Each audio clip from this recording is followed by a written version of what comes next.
In the dead of night, when the moon is high and ill winds blow, and the banshees cry and the moonlight casts an unearthly glow, arise, my love, with tales of woe.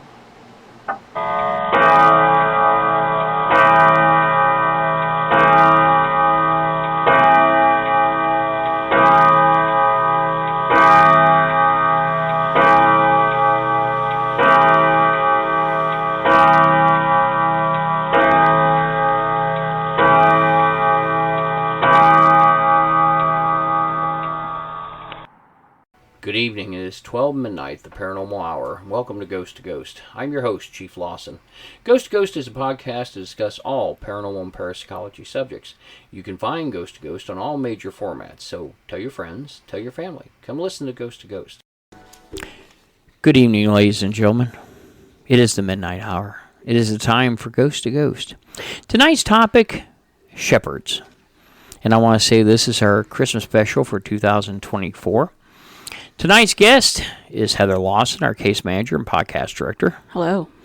And Eric Kerr, our research manager and assistant podcast producer. Hi there. Tonight is our Christmas special, as I said. And with that in mind, we're going to discuss shepherds and the ghosts that come back to save or provide redemption. The story has been broadcast many times about spirits that come back. We know they come back for retribution, they come back for justice, but there's some that come back to provide redemption and a second chance. So for that, tonight we're going to talk about shepherds starting out. And this is a really neat book. I found this about 2 years ago. I was watching this on Disney Plus. And there's so much more to this. The name of the program, if you want to watch, it's on Disney Plus, is called The Shepherds.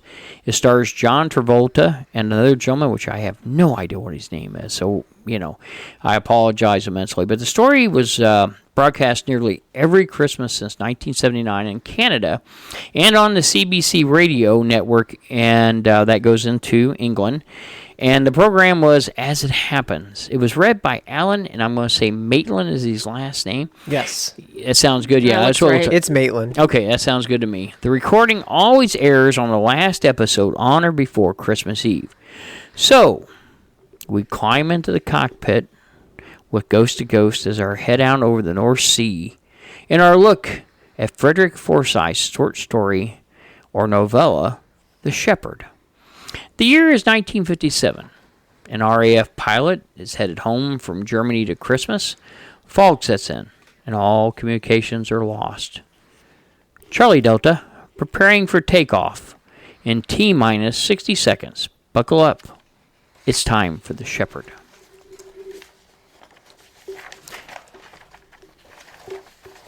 If you want to take the opportunity to stop this broadcast, now is the time to do it. And I'll tell you, we've got several things listed here. We have the YouTube reading, which is from the book, or you can go to Disney Plus and see the actual program. I would suggest you do that, and I suggest you use both. I mean, this show really reached out and spoke to me. 2 years ago when I saw it, I was really enthused. Eric, did you see the show? I did. What'd you think? What'd you think of it? I thought it was good. I don't want to get too far ahead, but I find it very interesting, and it was thought-provoking. Heather? Yes. I don't know. It's just it was very interesting, and it gave a good insight into what a shepherd is. Very good. So now let's talk about this a little bit. Let's start out by saying that this story is a novella.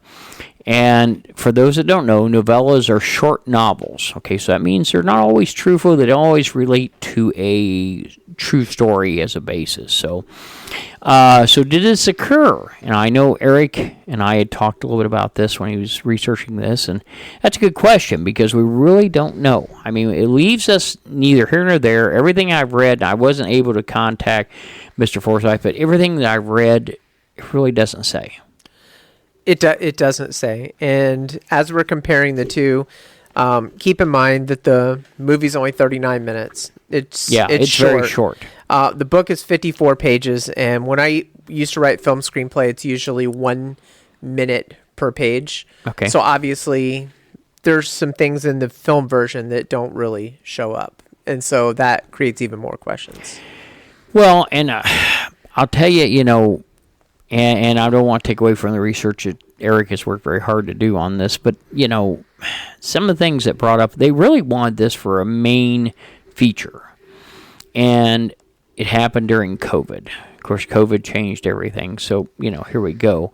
The one thing that I thought was kind of interesting was that when he wrote this, it was published in 1975.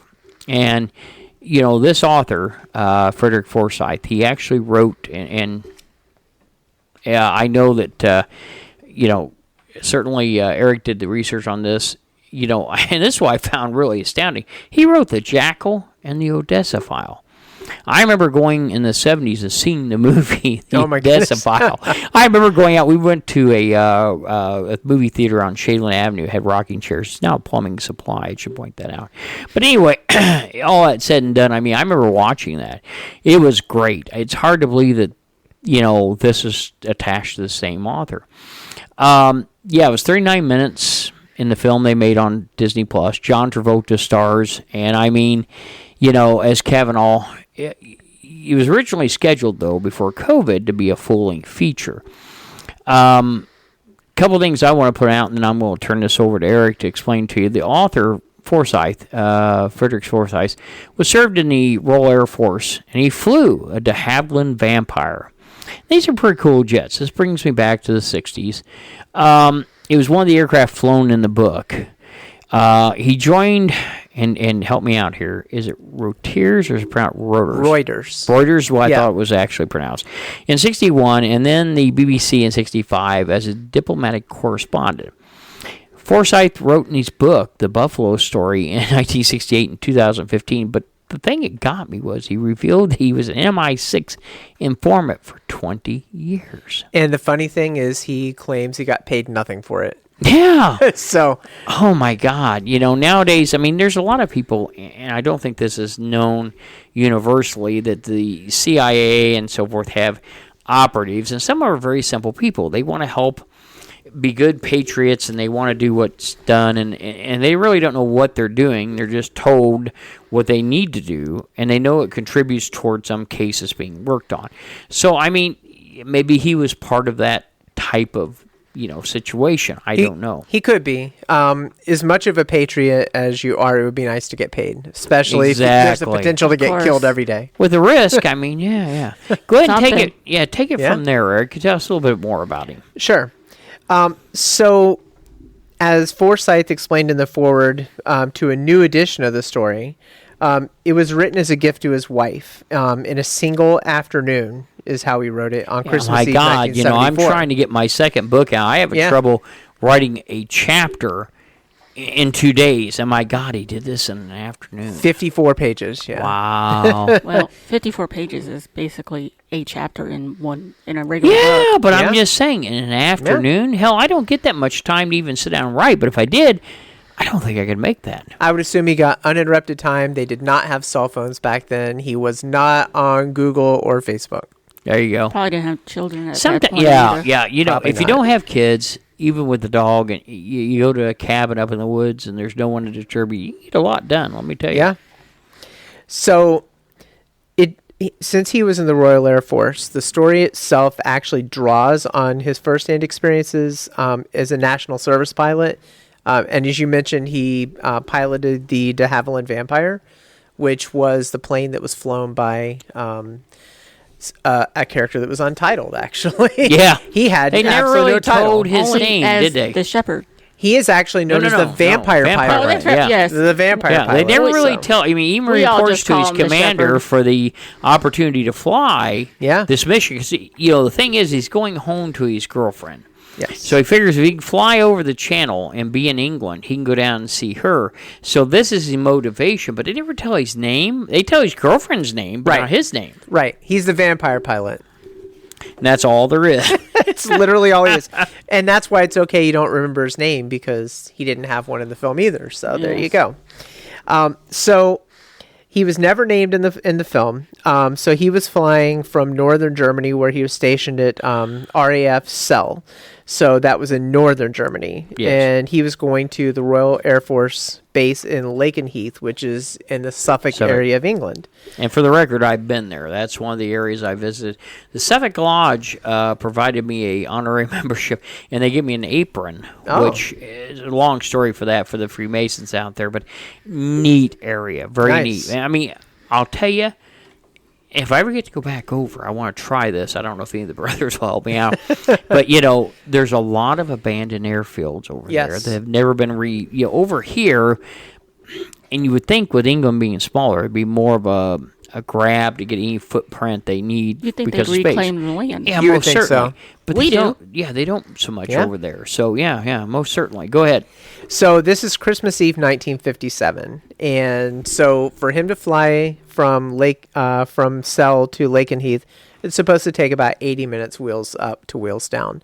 Most of the trip is taking place over the water. So he takes off. And actually, I'm going to back up. He actually wasn't even supposed to be the one flying the plane. No, it was somebody else, and he got the opportunity. Yes. So he got the opportunity. He wanted to go home, see his family, and he wanted to go home and see his girlfriend, who, as we mentioned, has a name, and he does not. So Gotta say that's interesting. I have to say that again. Yeah. So basically, we fast forward to the plane getting ready. It's fueled. It's set to go. Also, when you see the film, if you haven't already done so, if you have claustrophobia, I don't recommend flying this plane because there's like no space. Have you ever been? Go ahead, honey. No, there isn't. No, I mean, anytime you get in a jet, and let me tell you what, one of the things that I was afforded, which was a very nice gift, the individual giving it to me, we're just going to leave it at that, thought it'd be such a great gift. I could live without it. But anyway, I was flown off a carrier on an intruder. Oh. 2-seat intruder. Now, bear in mind, you're talking to an individual that hates roller coasters. Oh. I hate log flumes. I really don't want to fall. I don't like any of that. Now, bear in mind, when aircraft leaves a carrier in the United States, we shoot it off on a catapult. Mm-hmm. It's akin to being shot as a marble through a slingshot over water. Anyway. So from 0 to multiple G's, just like that. Oh, yeah. Yeah. And then there's a drop when you leave the deck before the air cushion picks you up, which makes your stomach feel like it passes your left nostril on the way out. Anyway, I'll tell you, it's a hell of a note. That's all I can say. That actually sounds like fun. I would do it. Most people would love it. I was not one of them that thought it was that great, Yeah. though. But yeah, I would do it. Go ahead. So the aircraft goes to take off. So he takes off, not nearly at the same rate of speed. Remember, 1957. But he takes off.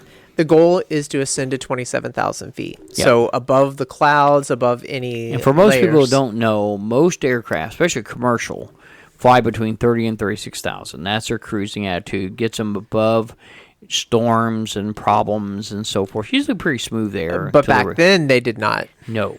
Back then that was different. As a matter of fact, when you watch the film, you'll see that he has an oxygen mask on Yes. the entire time because the There was air no is so pressurized cabins. correct. Yeah. Absolutely correct. Yeah. So he takes off. I have to question whether he was really at 27,000 feet. It looked like he was still low.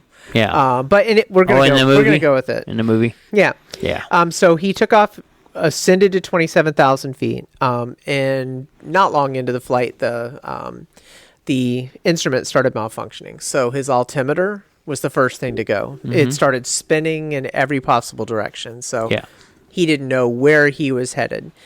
So he was starting to go under what I would assume is visual flight rules, VFR. Just so you know what VFR, that's basically, go ahead and explain. Yeah, you've got no instruments whatsoever. IFR is instrument flight, and then visual VFR is visual flight. So once you can't see anything, you go under instrument flight. Yes. And you have to be certified in both. I've actually had ground school, and I've certified both in visual, ground, and as well as IFR. And I'll tell you what, it's a little rough because you're flying by instrument. I don't think they had really strong training back then. This guy looked like he had sweat beads all over him. Well, sure. Again, you had the altimeter go out, and then you had the compass go out, and then Yes. you don't know your fuel gauge is the one thing you don't want is an inaccurate fuel gauge when Correct. you're over the sea. You have no idea Yeah. where and you can bear in mind this is Christmas Eve. Yes. And actually one thing they showed in the film, which I think was pretty good and accurate, when he pulls out and gets ready to go to his runway to take off, the hangar shuts its lights off. After he's cleared the tower, the guy must be running down 3 sets of steps. Tower lights. Oh, he turned the light off quickly. Yeah. Oh. They turned everything off as soon as he's gone. Yeah, I mean, Jesus Christ, they're going to the party at the NCCO or the Officers Club, depending on the rank. Yeah. And, oh, my God, it's Christmas Eve. We're getting trashed. Yeah. And, I mean, you were out of there. Right. So the bad thing was where he was going was doing the same thing. Absolutely. And apparently, one thing I learned from the book, correct me if you find something different, but one thing I learned from the book was the receiving airfields didn't know he was coming. No one gave him that information. Mm-hmm. So this poor bastard's out there, and he's flying, and everybody else is partying, drinking, carrying on. Yeah. There's no open airfields. I mean, and, he's flying out there basically blind and doesn't know it. Well, and also this is certainly not a time like now where the air is so crowded and there are so many planes where somebody have a will lot see of it. Trust me, there's civilian air. nobody around. Yeah, nobody around at all. No.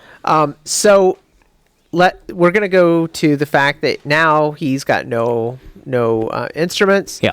He tries to radio for assistance. He's looking for anybody that's listening at this point. Control towers. He's listening. Even amateur. Yeah. Anybody at this point. And he gets no response. There's no aircraft in the area like we were just saying. So his fuel continues to drop. Yeah. So fast forward to the fact he's down to about 3 minutes of fuel because what he was doing, he was hoping that a controller would notice his flight pattern. So he was making triangles. And triangles are like a universal sign in aviation for basically distress. Yeah. But again, nobody sensed his distress. So now he's at 3 minutes of fuel left. And he sees in the distance, in the fog layer, by the way, I forgot to mention that there's fog. Don't forget the fog. Yeah, of course. And it's not bad enough it's night, it's a holiday, there's no light really looking for you, and you're in the air IFR, but there's fog. There's fog. So you can't see what's going on. So VFR pretty much goes out the window. Oh, yeah. But both of them. Yeah. Well, IFR, it was designed to fly through fog. Yeah. But still disorientating. If you're a pilot and you're his flying... instruments are out. You take your compass, your altimeter, and your fuel. What do you have? A wing and a prayer. Yeah. Well, and that's pretty much what happened. So before I even go any further, I have failed to mention that he was I guess he had a pen and paper with him. I don't know why he did. Well, they do. They have what they call a knee. I have one out there actually in the garage. I bought this. You're gonna love this. You're gonna laugh at this. When we make family trips, I wanted a knee board to write on and to make notes and keep paperwork. Most of the time, I did this when I was in the fire department my entire time because we're an officer sitting on the officer side. You have the computer, someone else doing the driving, but it makes it nice to actually make notes on. We're at this garage sale, a couple of 3 months ago, and I run across this pilot's lap board. Now, bear in mind, these are something that's $100 a pop. Mm-hmm.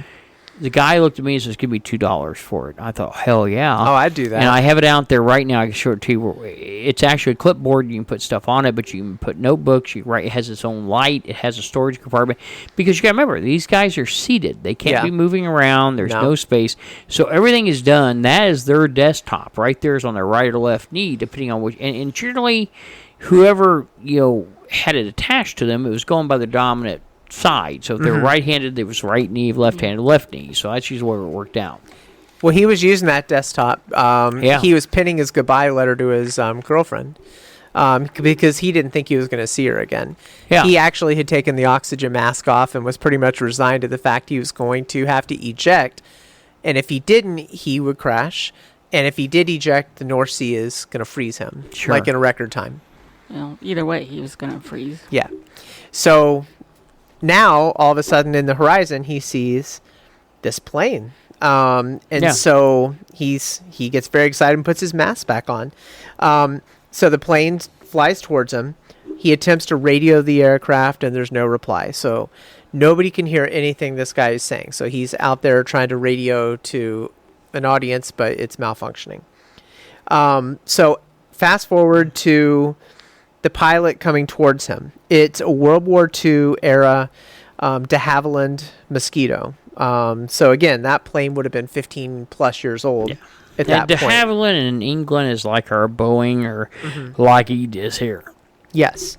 And so that was actually piloted by Johnny Cavanaugh, who has a name. And that's played by John Travolta. When John Travolta, you have a name. He has a name. Yeah. So you don't get to be that the pilot. You know? No, he is that Johnny shit Cavanaugh. costs too much. Yeah. And it's not even spelled the way you'd think Cavanaugh would be spelled. But in any event, It's the English spelling. it is the English spelling. So he pulls up alongside him and basically says hi. He's able to use his radio to speak to the vampire pilot. Yeah, he can hear the pilot. He can't, but the pilot can hear Correct. him, but he can't hear the pilot. Correct. So then they go to hand signals. So he's asking him how much fuel he has, and basically at that point, it was 3, and then in record time he just basically said 0, and which means he's on reserves. So you don't know how much time you have. Once you go, they call zeros bingo.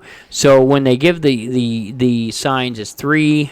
So that way, and then 0 when it goes that, and that's bingo, and then you go into reserves. The problem with reserves is it depends on the tank it's mounted to the aircraft. You have no idea, if you're another aircraft, how long that craft reserve tank will last.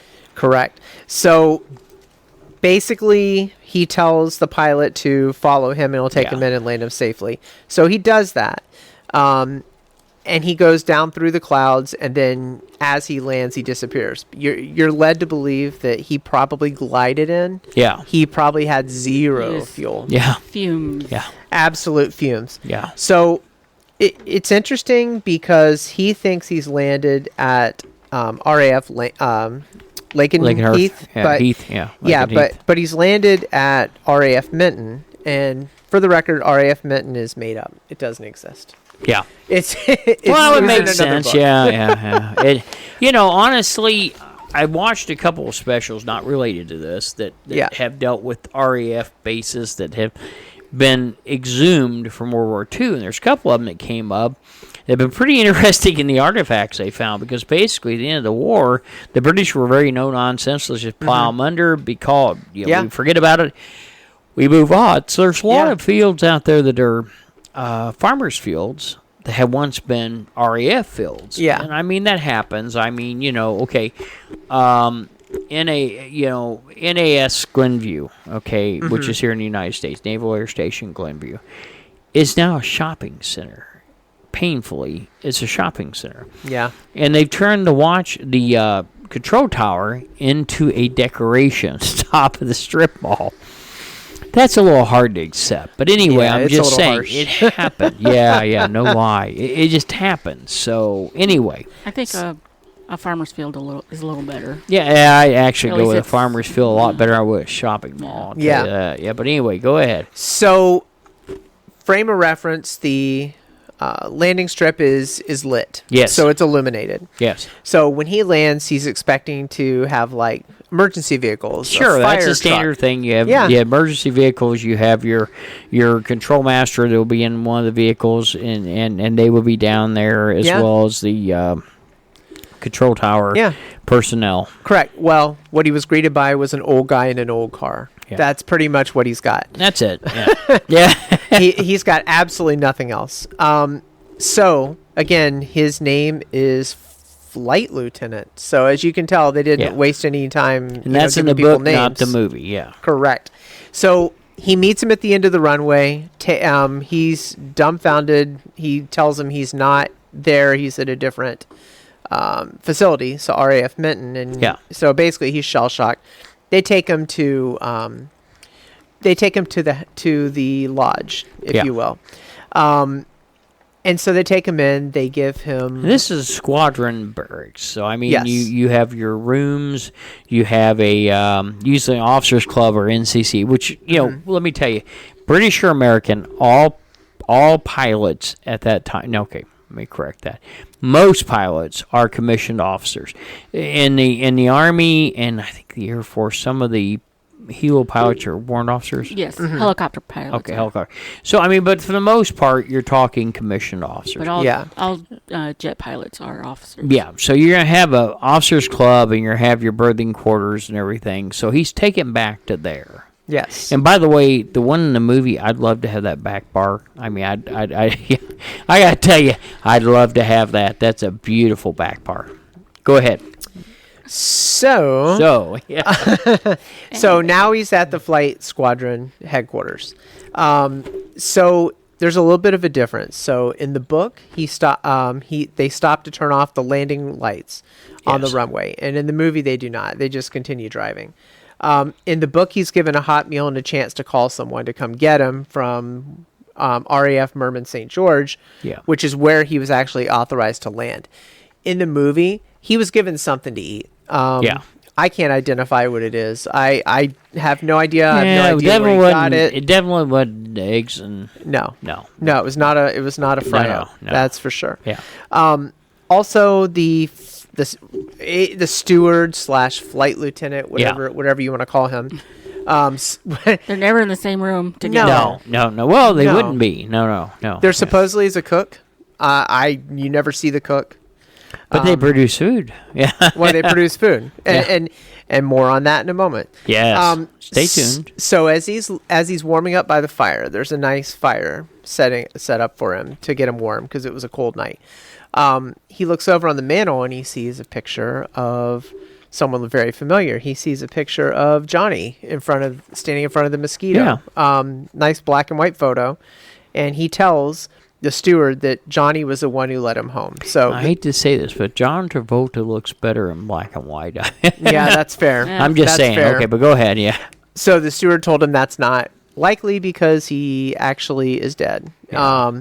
He in 1943, on Christmas Eve he was shepherding again, which is what they call this. Yep. And he was lost over the North Sea. They never found his body, etc. So again, now you've got this going on. How did he get in? How did he get there? Yeah. But he was presumed dead. He was presumed to have gone down with the plane. He wasn't found. The plane wasn't found. So you can see the look of bewilderment, I guess, if you sure. will. Yeah. Because he's trying to figure out exactly what the hell is going on. He has absolutely no idea. Now in the movie, Yeah. he hears a car. Well, and to be fair, he actually hears a plane flying overhead too. Yeah, exactly. Which Yeah, you you know is hear the mosquito. which you assume is the mosquito going past Yes. the. Yes. And the car is beautiful. I mean, it's well Yeah. restored. It looks a little bit like a. I hate to say this. I'm going to withdraw that because it's a British car, and I'm not sure. I mean, if I was looking at it, I would say it's a Duesenberg, but that's not accurate. Yeah. Yeah. Well, it looked good then. Yeah. Well, certainly, yeah. It looked good In then. that vision, yeah. Yeah. So he goes outside because he hears a car. So two Yeah. enlisted men came driving to come get him. They said that they had seen him disappear off the radar, and they came to try and find him. Yeah. So remember, RAF Minton was a storage depot. It was not actually an active runway. Well, that's what the guy told it. Actually, in the film, I don't know, did you see the difference in the book? No. I didn't either, so I'm just going to speak from the movie end of it. They tell him that this base has been abandoned for years. Yes. Not even a parts depot. Yeah. And, there's actually articles when I got looking at this that talk about the abandoned bases that they have. I mean, they had a lot of them at the time. England Yeah. had a lot of abandoned basins. So I'm Exactly. sorry, go ahead. Well, so the flight lieutenant actually told him it was a storage depot in the movie. Yes. So they come to try and find him, and he tells them what happened, and they tell him that it's no longer operating in any way, shape, or form. It's in a state of disrepair. So he's looking full on at the two guys. Then he turns back around, and all of a sudden, what was illuminated with lights and what looked like a normal depot actually had boards on windows. The car Yeah, it basically looks like might it's as well have dilapidated. been. changes. The car might as well have been on concrete blocks. I mean, it was not. It was not looking like it was when he was picked up. So now he has absolutely no idea what is going on. Now, what's interesting is that the movie ends it like right there. Right There's there. nothing else to talk about at that point. They obviously, the guys in the Jeep probably think he's delusional. He's on something. I don't know. The British would say daft. Oh yeah, yeah, most certainly. Loss of oxygen. Loss of oxygen. Yeah, he definitely lost that. So obviously there's differences in the book and the movie, but at this point it just ended abruptly. So any thoughts you have of any resolution, you just have more questions. Sure. Yes. And I think that's designed in that way on purpose. I mean, they want you to think, wow, in some instances, he gets to go be with his girlfriend for Christmas, but, how did he land? And I mean, this isn't the only, we really relate to these, in parapsychology, we call these crisis apparitions. And there's two trains of thought here. In some, they say, okay, the brain in crisis mode creates these apparitions to help us solve out issues that they can't do otherwise.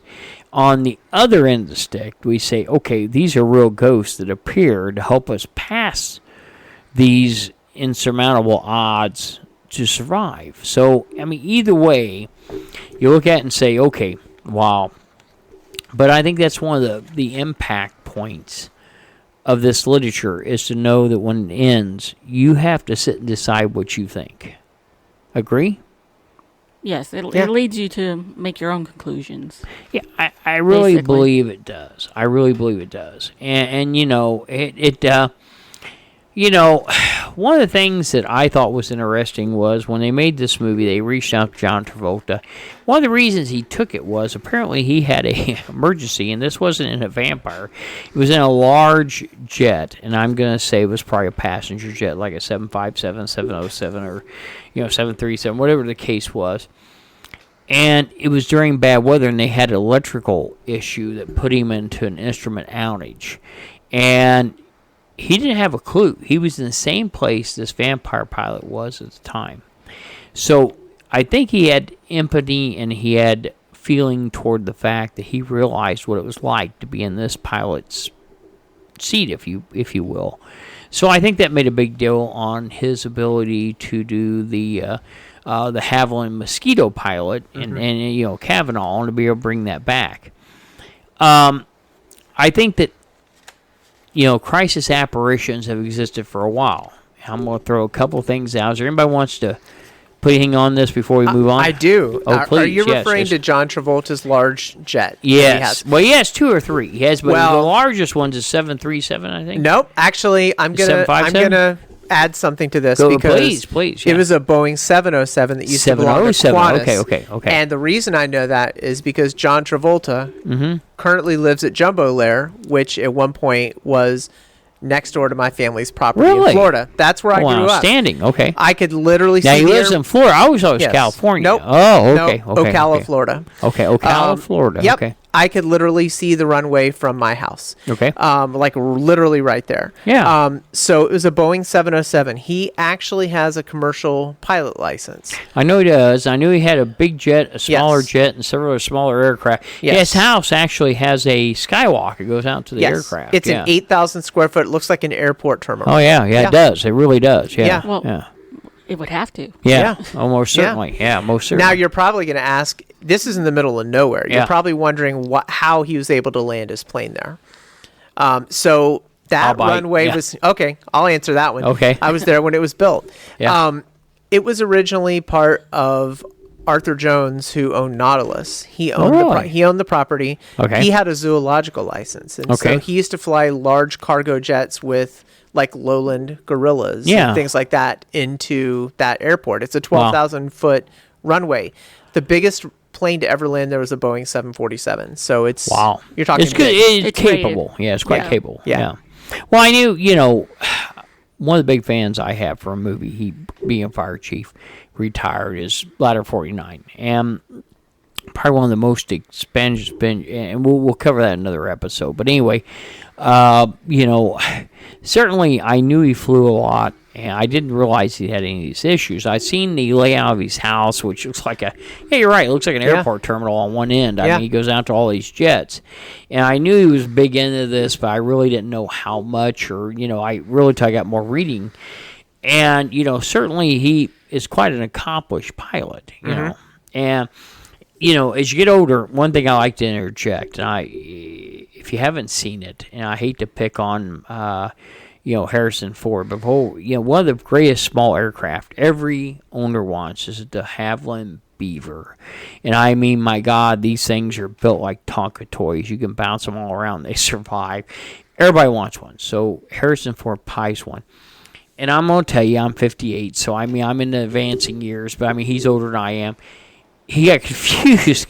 I think he was coming into LAX. I have to look at it to tell you, but he actually confused the runway with the taxiway, and he landed on the taxiway. Yeah. And I'll never forget it because the tower come back and told him, and said, we've got a number. Anytime they say you have a number, that means you're in deep shit. The number goes to the Federal Flight Administration, and you've done something really wrong. You've really screwed up. Absolutely. And one of the first things he says is, there was aircraft on the runway. He says, no, actually, the runway was clear if you'd used it. You used a taxiway. And yes, there was aircraft on that. Yeah, that's got to be a humbling experience when you realize, you fucked up. Yeah. Yeah. So, I get that, and I mean, a lot of things change. There's a lot of guys that when they get rich, stars, they buy certain aircraft. The de Havilland Beaver was used up in the Adirondacks, the Alaskan area. I mean, this thing's built like rock. It's a great one to have. De Havilland was a great manufacturer of aircraft. So, all in all, I've been watching a YouTube channel. This young man has been building his own jet. He's got it to the point he's together and actually flown it. He bought it in a junk heap and went to great extents to put this back. It goes to show you, the popular mechanics of people haven't died. I mean, they're still out there. There's people who can do this thing. So anyway, but having said that, I mean, certainly it's something to look at. I found it interesting that he related to this as one of the reasons he took it, but being a pilot, I assumed he probably would. So, before we move on, I know anybody else have anything you want to put into this before we go to the next one? No. Really, the next one I want to bring up, as far as shepherds, goes back to an old song. Again, these are not necessarily, bear in mind, normally we always put out stories that, are parapsychology. This is Christmas, so we're going a little bit off rails here, but Phantom 409 by Red Suvine. And I mean, Eric perked up when I said that name. I know who that is. Yeah. I'm also old. He did a lot of good work, but one of the songs he did was Phantom 409. And the pretense of this song is that it's about a truck driver. It's back during the CB era, and I can tell you, it was a lot of hits. Teddy Bear, CB Savage, Convoy. This all came out about the same time in the 70s. And I had a CB, and I still have my license for it. You had to have a license back then. My and my dad both broadcast on base stations. Every one of our vehicles has CB in it, except for our primary car. My mother wouldn't allow that, so my dad had a portable CB unit. I have it to this day. It's in the garage. It's an antique, probably worth a little bit. But you plugged it in the cigarette lighter and became, and you put a magnetic antenna on the roof and ran it down the window, and you had a CB set up. And we did these during trips and so forth. But anyway, this whole, the Phantom 409 was about a truck driver who one night... And again, bear with me because these things don't always make sense why children would be out in the middle of the night in a school bus. But anyway, came over a hill. It was wet. It was slick. And a school bus full of kids were in his way. Rather than hit them, he turned his wheels, committed basically suicide to save the children. Okay, so he comes back as a ghost, and as hitchhikers, and believe me, if you get a chance, YouTube Phantom 409 and listen to the song. It's worth that. But he comes back, and he always gives these hitchhikers that are out in the cold, wet night, he gives them a coin, usually it's a quarter, and says, when I drop you off, just tell them that Big Joe sent you. And every time one of these guys walks in, he looks at the waitress and says, hey, I need a cup of coffee and something to eat. And it's on Big Joe. And there's always this, earth-shattering quiet. And he'll go, what did I say? And she'll say, oh, it happens from time to time. And she tells the story how Big Joe sacrificed himself instead of the kid. So, I mean, certainly this is a shepherd's story. Another one is The Guardian, the movie The Guardian. Kevin Costner and Ashton Kutcher. Yes. Great movie. If you've never seen it, I recommend you watch it. It's a good movie. But, it deals with the Coast Guard, and it talks about survivor swimmers. And it goes through Eric Kushner's life as going into basic training as a survival swimmer and coming out. And one of the things that happens at the end, they start talking about his senior chief, which is Kevin Costner. And they talk about the fact that he rescued this one individual, how he pulled all the muscles in his arm by failure to let go of the victim. He hung on to him in midair, like for a 20 minutes flight back to Kodiak, to make sure he saved that individual, but his arm was torn to hell and back. And one of the things, first thing you see in the movie is he goes to a sink. I can relate to this. He takes 4 or 5 Vicodin, Tylenol, Vicodin, and he just downs these in the sink. It's a morning chaser to get up and get started with all the pain. And it's a neat movie, but at the very end, Kevin Costner and Kushner are on a rescue. Kevin Costner goes in the water, and the winch on the Sea Stallion that's bringing him up actually malfunctions. Kushner's in the aircraft. He's part with the AC crew, and he talks to them, and they said, no, if you go in, you won't come back. The wire's down. They have to leave him. Of course, certainly, Kevin Costner dies. So fast forward 2 months, he's out in the water, and he brings this individual in who is a fisherman whose vessel's lost. And he says, don't forget the other guys. What are you talking about? You're the only guy down there. He says, look, it was one of you. It was one of the Coast Guard. He stayed with me. He held my hand, said he wouldn't leave me until you arrived. And Kevin Costner thinks, holy shit. And he leans over the aircraft, looks down the water, looking for this Guardian. And it talks about the legend of the old man of the sea and how he, will stay with and rescue those. So he becomes the Guardian. Another good one to look at. And lastly, probably more than anything else, we talked about this during our race day celebrations back in season 2. We talked about Ghost of the Racetracks. Dale Earnhardt. Dale Earnhardt was involved in a horrible accident. And he swore up and down, someone pulled him out. And he always felt in the back of his mind it was his father. But on camera, we saw he got out of the car perfectly fine on his own. No one helped him. But he swore to this day someone helped him. So, as we look at shepherds, obviously they exist. And these are just a few cases. I'm sure there's more out there. I'm sure there's people going, oh my God, you forgot this one, you forgot that one. I believe that we have to add a wise spirit's return. Some are for vengeance, some are for justice, some are for a lot of things, keeping track of one's family members, but certainly to be a shepherd has to be one of them. So, and I'm going to ask, Heather, you have anything you want to add? Just to go back a Sure. little bit, I think you met Ashton Kutcher was the one on the helicopter. Not What did I say? You said Kevin Costner. Oh, I'm sorry. Kushner was on the helicopter. Costner was in the water. Yeah. I'm sorry. Clarify that. Yes, most certainly. A lot of scotch. That's all I can tell you. Go ahead. What do you want? No, I've never seen that movie, but now that I know It's a who good movie. dies, It's a I'm good probably one. not going to watch it. Really? Hey, it's anticlimactic now. Okay, it's Sammy's mom also dies. So Who Well, does? Who does? Sammy's mom.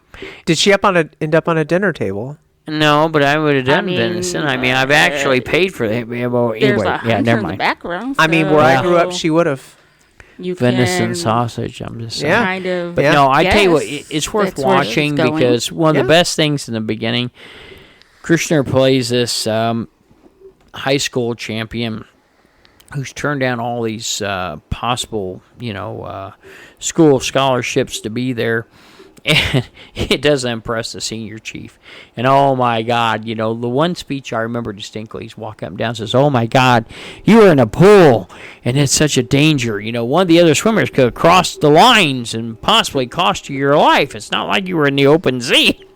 And I'm going, oh my God, there it is, right there. I mean, and he looks at me, he goes, and so they had this records day, because, Krusner said the very first day when they introduced him, he says, he read all these plaques on the back wall. He says, I want to know whoever made these records, I just want them to know I'm about ready to knock their name off. And I thought, oh my God, you talk about arrogant as hell. And the commander in charge says, well, you can turn around and see him. He's walking up. Of course, it's the senior chief. So, he beats all the records. The point to show him is the records have really nothing to do with it. It's about life. It's about where you want to be. It's about accomplishment. Records mean nothing. They go by the wayside. So, I think they're all good ones. I would say don't not watch it because of that. It's worthwhile. I'm sure I'll watch it. Oh, I mean, if nothing else, watch what the bartender has to say. I swear to God, that's my life in short. But I mean, oh my God, she was really good. The whole film was really good. So the last thing, Dale Earnhardt, there's tons of articles you can read on that. But, I do believe that sometimes, and this is good for Christmas, as this is our Christmas episode, I truly, truly believe that in man's heart there is a goodness that lies, no matter how deep. And sometimes coming back to be that individual, to be that shepherd, makes all the difference in the world. Because by providing someone else the chance to remain alive means all there is to the world. So, well, with that being said, I want to wish everybody on behalf of Spirit a very Merry Christmas. Eric? Same. Merry Christmas to everybody out there. Heather? Merry Christmas, everybody. And to this, and to all service members and first responders, God bless you and Godspeed. From our families to yours, Merry Christmas. May yours be the greatest, and we will see you in 2025. All right, listeners, it is now time for the segment we have at every broadcast, the Ghost Story of the Day. Today's presenter is Jennifer Verne, my research manager. And here is your story. Ghost Story of the Day is from Ghost a Day by Maureen Wood and Ron Kolek. Flight 401, Miami, Florida. At 9:20 p.m. on a dark Friday night, Eastern Airline Flight 401 embarked from New York's JFK en route to Miami International Airport. The Lockheed L 1011 TriStar was piloted by Captain Bob Loft, co-pilot Donald Repo, and flight engineer Albert Stockstill. While attempting to navigate a malfunctioning landing gear lamp, the airplane lost altitude and crashed into the Florida Everglades. Of the 163 passengers and 13 crew, 101 died in the crash, including Captain Loft and Donald Repo. In the following months, Captain Loft and Donald Repo began appearing on other Eastern Airline flights, or at least their ghosts did. They were reportedly seen by many crew and passengers in the cockpit, galley, and first-class sections of the 401's sister ships. The ghosts seemed to be concerned about the safety of the airplanes in which they had been spotted. Reportedly, one flight was even canceled after Captain Loft materialized in the cockpit and spoke to the crew. Although the airline denied it, it was later alleged that salvaged parts from the ill-fated Flight 401 had been used in these planes. Were the ghosts of Loft and Repo trying to save others from their disastrous fate? Many who have experienced this firsthand believed they were. Thanks for listening to Ghost. Again, I'm your host, Chief Lawson. You can find Ghost on all major formats on the 15th and 30th of the month at midnight. If you'd like to be a guest on the show, maybe have a question or subject you'd like to ask about on air or be used on the show, please email us at ghosttoghost@spiritindiana.com, ghosttoghost@spiritindiana.com. I want to thank my production staff on Spirit, Jennifer Verne, our research manager and our producer, and Heather Lawson, our trainer on Spirit and our podcast director, for helping make these podcasts possible. My chief of staff, Andrew Brooks, for his guidance and help on the scripts, and everyone else involved. Thank you so much. See you next time. Until then, stay safe and remember the truth is out there. Good night. Ghost to Ghost podcast and its contents is the property of Spirit Paranormal Ltd., all rights reserved. We welcome you to download and play the podcast and share with others for personal use. You may not, except with written permission, use or distribute its contents for commercial use. Spirit Indiana Paranormal, covering the Hoosier State since 2002, Indy's oldest parapsychology investigation group. If you're experiencing what you believe to be paranormal issues, reach out to us for help at www.spiritindiana.com or call our hotline at 317-883-9103. Again, that is www.spiritindiana.com or our hotline at 317-883-9103. Thank you for listening. Take care of yourself and the ones you love, and be safe out there.